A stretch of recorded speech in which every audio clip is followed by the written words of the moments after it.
Hello, and welcome to another Ruse Musings.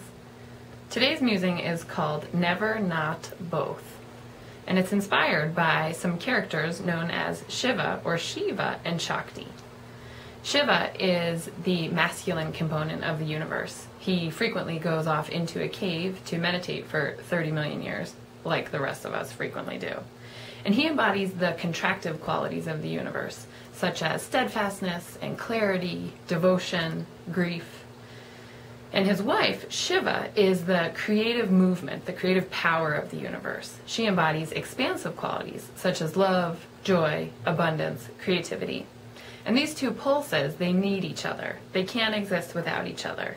We can think about it like Shiva being the more dark shadow parts of our personality, parts of our lives, parts of just existence, and Shakti being the more vibrant, moving, radiant, playful parts of existence, parts of ourselves. And I'd like to today juxtapose this idea of Shiva and Shakti and the pulse that they hold with each other with the way that we've been trained to think about things in our lives, the good and bad, should and shouldn't, right and wrong. And these three concepts, good, bad, should, shouldn't, right, and wrong, I think really get in our way of finding joy in our lives, of really being who we are, because we're stuck in always thinking, our ego's always trying to compare to everyone around us, to everything around us, which is actually the ego's job. Am I good enough? Should I be doing this? Should I be going to yoga, or should I be taking care of my family? Am I a good mom? Am I a bad mom? This type of thing. We're trapped in this mindset all the time. So that's part of our homework, is to think about and listen to your thoughts. Listen to the way your patterns work in your head. Is it good for me to eat this salad, or is it bad for me to eat this cookie? So I'm just trying to give us some examples of the ways that our mind works.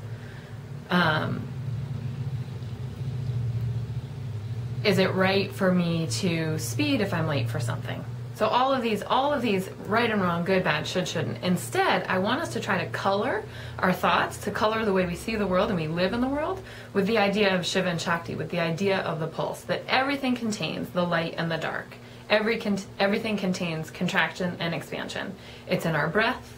It's in the day and night, it's in the seasons, it's in being born and eventually dying. These things are inevitable. Shiva and Shakti, the idea of this pulse, is inevitable.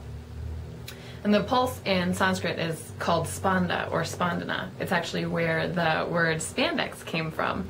So if you think about it, as our thighs and our spandex pants expand, the spanda, the pants, expand with it. So that's where spandex comes from.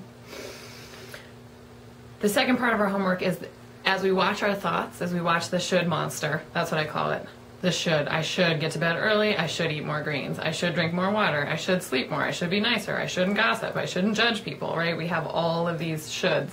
So instead of allowing the should monster to take over, we shift as much as we can, and this is just a play, we shift to the idea of expansive, creative power of the universe, to Shakti, and the contractive, the stillness that Shiva embodies. He's the still point in the center. So Shakti dances around Shiva, and Shiva's in the center, just the still silence that lives in all of us. It's our deeper layers of consciousness. Can we do that? Can we shift a little bit away from the should monster to the Shiva and Shakti paradigm? I think it's awesome. It's so liberating. If you have liked any of my Ruse Musings videos, please feel free to share them, and especially with your friends who are trapped by the should monster. Arr. Thanks so much. See you next week.